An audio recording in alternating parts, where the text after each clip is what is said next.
Every workplace has that one person. The one who can't be bothered to put in the hours, but somehow always manages to be front and center when the credit is handed out. In our department, that person was a woman we'll call Kara. Kara was notorious. She had an uncanny ability to swoop in during the final stages of any project, sprinkle on a few last-minute edits, usually something superficial like formatting a slide title or adding a couple of bullet points, and then plant her flag like she'd scaled Everest herself. I'd seen her do it to colleagues, and unfortunately, I wasn't immune.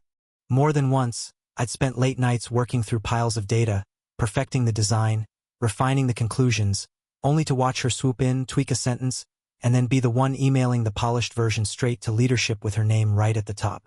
At first, I told myself it was petty to care. The work spoke for itself, right? Surely management could see who was putting in the effort. But the truth is, over time, watching someone else take credit for my hours, my ideas started to wear on me.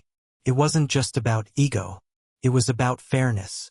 About feeling like I was invisible in my own job. And while I kept telling myself to let it go, deep down, I knew this wasn't going to stop until I did something about it. I didn't know exactly what that something would be. But I was sure of one thing. The next time Kara tried to ride my coattails to glory, I'd be ready. The first time Kara hijacked one of my projects, I tried to be understanding. It was a tight deadline. She jumped in at the 11th hour to help. When the email went out to leadership with her name alone on it, I told myself it was an oversight. Maybe she didn't realize. Maybe she'd meant to include me but forgot. But the second time, that was harder to excuse. I'd been the primary analyst on a major report, weeks of compiling data, cross-checking figures, designing the presentation deck so it would be clear and compelling. And sure enough, with less than an hour before the deadline, Kara popped up in my inbox. "Hey, just adding a couple of quick edits to polish this up. I'll get it sent out." At the time, I felt a pang of relief. I was exhausted. So when she offered to take care of the final submission, I didn't think twice. Until the next day, when our department head sent out a congratulatory email to her alone, thanking her for the thorough analysis and clear design. I'd stood there reading it with that familiar, queasy feeling in my stomach. I could have spoken up. I could have replied to all and clarified who'd done what. But something in me hesitated, maybe pride, maybe fear of sounding petty. So I let it go. And that, I realize now, was her strategy all along. She counted on people being too tired, too polite, too conflict-averse to push back. After that, it became a pattern. Every time a big assignment came up, Kara would hover near the finish line, waiting to jump in at the last moment and do something cosmetic. Add a bullet point, tweak a heading, and then claim ownership. It didn't matter how much I'd done in advance. It didn't matter how many nights I stayed late perfecting the details. She had a way of stepping in just before the deadline, and somehow, by the time the work reached leadership, it looked like it had been her project all along. At first, I tried small things to push back. I made sure to CC my manager when I shared drafts. I kept clear version histories so it would be obvious who had contributed what. But Kara was slippery. She never outright lied. She just carefully positioned herself as the final voice, the person tying everything together. And if anyone questioned it, she'd smile and say, "Oh, we worked on it together." It was maddening. I started dreading any project big enough to attract her attention. I felt like I was working with a shadow over my shoulder, knowing that no matter how much effort I put in, she'd find a way to stand in front of it when it was time for recognition. After the third or fourth time, something in me shifted. I was tired of pretending it didn't matter. I was tired of telling myself that hard work always speaks for itself. Because the truth is, in a corporate environment, visibility matters. Credit matters. And if you let people step on you long enough, they start to believe you belong under their feet. So the next time a high-profile project landed in our laps, a quarterly report that would be presented at the all-hands meeting, I decided I wasn't going to let history repeat itself. I didn't know exactly what I would do yet, but I knew this. Kara was going to get exactly what she wanted. The credit, the spotlight, all of it. And maybe, just maybe, she'd also get a taste of the accountability that came with it. When the quarterly report project kicked off, I knew exactly how it would play out if I didn't intervene. I'd do the heavy lifting, gathering the data, analyzing trends, building the presentation deck. Then, just as the deadline loomed, Kara would swoop in, sprinkle on a few final touches, and present the work as her own. And as much as it grated on me, I realized something. If she was so eager to take credit, maybe it was time she also took responsibility. That was the seed of the idea. What if I gave her exactly what she wanted?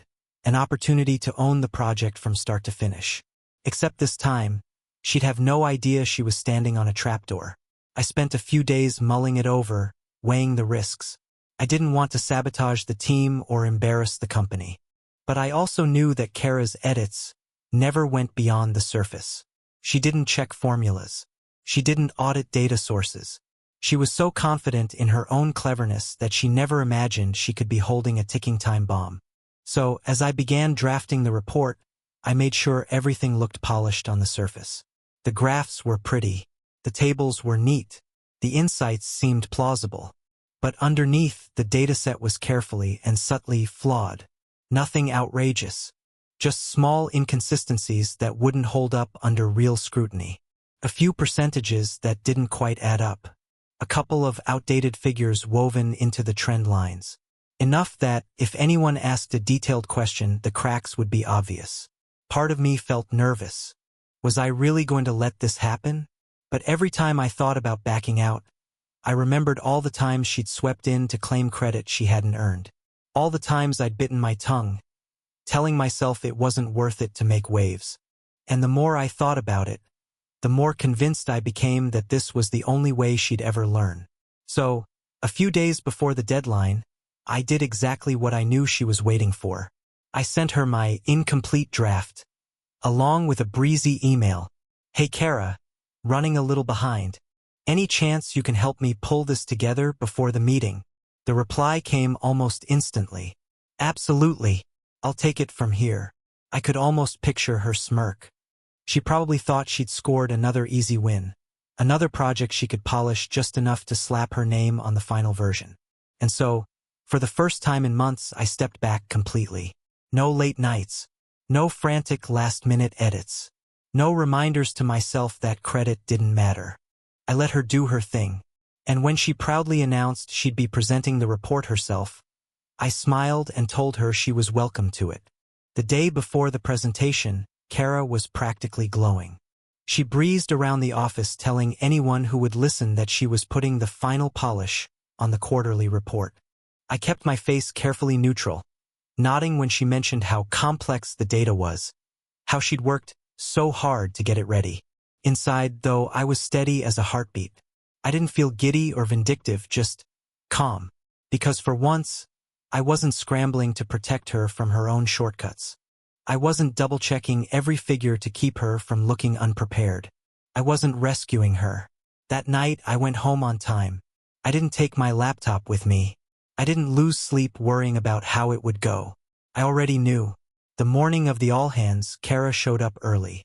She was dressed to impress, wearing her favorite blazer, carrying a stack of handouts she'd printed with her name prominently listed as Project Lead. I stood near the back of the conference room, sipping coffee and watching her set up. I thought maybe she'd look over at me. Maybe she'd feel a twinge of guilt for claiming ownership yet again. But she didn't. She was too busy relishing her moment. When the department head walked in, she greeted him with that practiced, confident smile. And as the meeting started, she launched straight into her presentation. Her voice was smooth. She rattled off the highlights, clicking through slide after slide of polished graphs and tidy bullet points. To someone unfamiliar with the details, it probably looked flawless. But I knew exactly where the cracks were. I knew which numbers didn't reconcile, which trends were based on old data. I waited. And then, right on cue, the department head leaned forward and asked a simple question. Can you walk us through the source data behind this forecast? I watched the moment her composure started to fracture. She flipped back a few slides, trying to find the table that would save her. Her voice wavered. I believe the dataset was pulled from, The department head frowned, typing something into his laptop. Because I'm seeing a different figure here in our internal records. Can you clarify which version you used? Kara's hand tightened on the clicker. Her face had gone pale. I didn't say a word. I just watched, calm and silent, as she realized she had no idea what she was presenting. For a few seconds, nobody spoke. The department head looked up from his laptop with an expression I'd never seen before, equal parts curiosity and disappointment.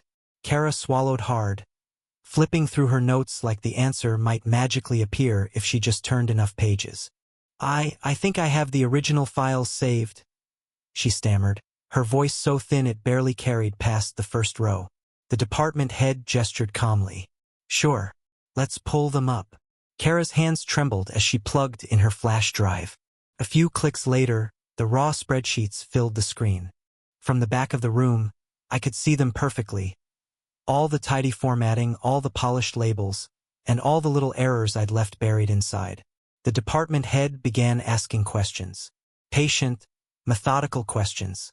Why is this column total different from the figure in the summary slide?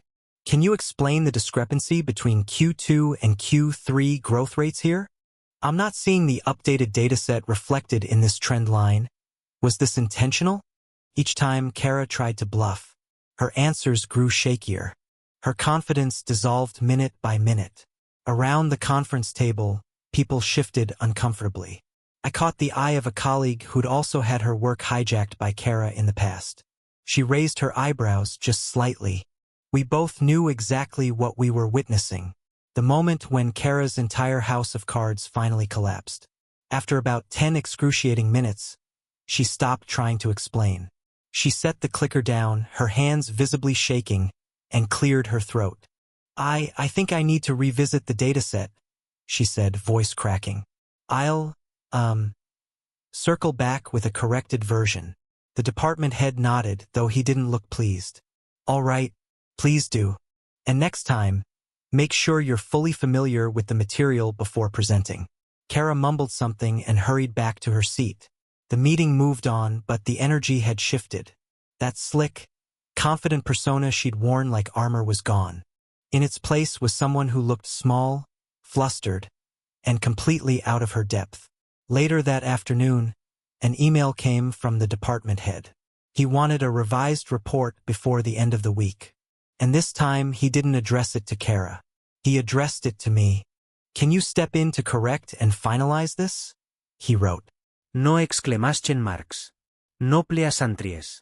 Just a quiet acknowledgement that everyone now understood who actually did the work, and who merely hovered around to take credit. I didn't gloat. I didn't say, I told you so. I just replied with a simple, of course, happy to help. Fixing the report didn't take long. I knew the data backward and forward. It was work I'd already done. Work I'd chosen not to clean up the first time because I was tired of watching someone else bask in credit she hadn't earned. As I finalized the numbers and double-checked the charts, I felt something I hadn't expected. Not vindication exactly, but a quiet, steady relief. Because for once, I hadn't let her behavior slide. I hadn't smiled politely while she stepped in front of my effort. I hadn't swallowed my frustration and told myself it was easier to stay silent. Instead, I'd stepped aside and let her reveal herself. I didn't need to yell or accuse or send passive-aggressive emails. All I'd done was refuse to shield her from the consequences of her own laziness.